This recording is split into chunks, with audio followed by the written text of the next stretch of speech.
जादुई तोता। छोटे से गांव में एक गरीब परिवार रहता था। उस परिवार में रामू और उसकी बीवी सीता उसके बेटे चिंटू के साथ रहते थे। उसी गांव में एक तोता भी रहता था। उसका नाम था रघु। वो किस्मत का धनी था। जहाँ भी जाता वहाँ किसी भी चीज की कमी नहीं पड़ती थी। एक दिन रघु उड़ते उड़ते उस गरीब परिवार के घर गया। रघु, वाह, लगता है यहाँ आज बहुत अच्छा खाना मिलेगा। मैं पेट भर के खाऊंगा। वो एक कटोरी में रखे अमरूद देखता है। अरे वाह, अमरूद! मुझे तो ये बहुत पसंद है। मैं तो इसे पेट भर के खाऊंगा। रघु तोता अमरूद खाने ही लगता है। तभी सीता रघु को अमरूद खाते देखती है तो गुस्सा हो जाती है और उसे वहाँ से भगा देती है। भाग यहाँ से, न जाने कहाँ से आ जाते हैं। मैं तो परेशान हो गई उनसे। सीता के भगाने के बाद रघु चुपचाप से एक कोने में रहता है। धीरे धीरे उस परिवार की बरकत होने लगती है।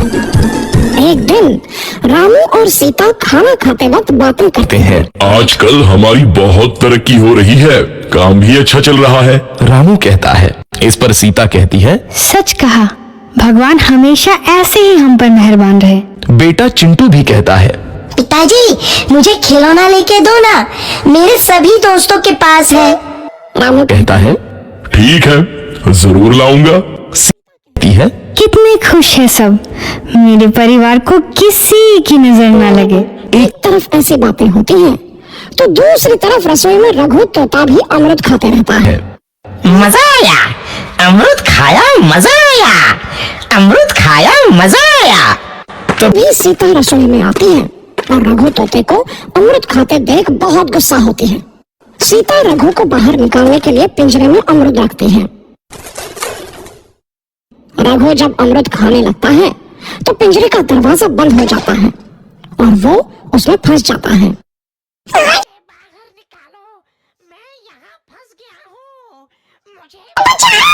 अगले दिन सीता पिंजरा उठाकर बाहर दूर उस रघु को छोड़ देती है। रघु के जाते ही उनके घर आई बरकत धीरे धीरे कम हो जाती है।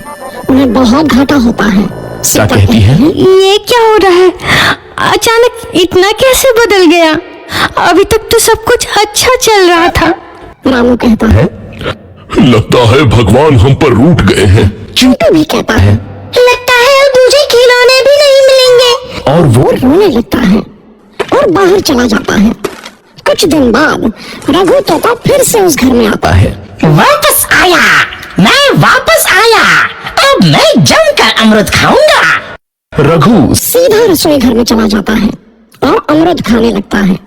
कुछ देर बाद सीता रसोई में आती है और रघु को देख कहती है, एक तो घर में पहले से इतनी दिक्कत चल रही है और ऊपर से ये तोता मुझे और परेशान कर रहा है। सीता रघु को वहाँ से भगा देती है। रघु उड़कर किसी कोने में छुप जाता है। कुछ दिन बाद धीरे धीरे उस घर की बरकत वापस आने लगती है।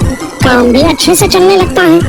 एक रात जब रघु तोता अमरूद खाने जाता है तो पिंजरे में फंस जाता है। ये लोग आखिर चाहते क्या हैं? एक तोते को शांति से अमरूद खाने क्यों नहीं देते? मैं कौन सा चोरी कर रहा हूँ? बस अमरूद ही तो खा रहा हूँ। तभी रामू वहाँ आता है और पिंजरे में रघु तोते को देख उसे बाहर छोड़ देता है। ये तोता भी कितना जिद्दी है, बार बार वापस आ जाता है। जैसे ही रामू रघु को छोड़ देता है, अगले दिन से फिर से उनके घर की बरकत जाने लगती है। काम में घाटा होता है। किसी को समझ नहीं आ रहा था कि ऐसा क्यों हो रहा है। रघु तोता घर आता है तो अचानक बरकत आती है और जब रघु तोता को बाहर निकालते हैं तो बरकत चली जाती है।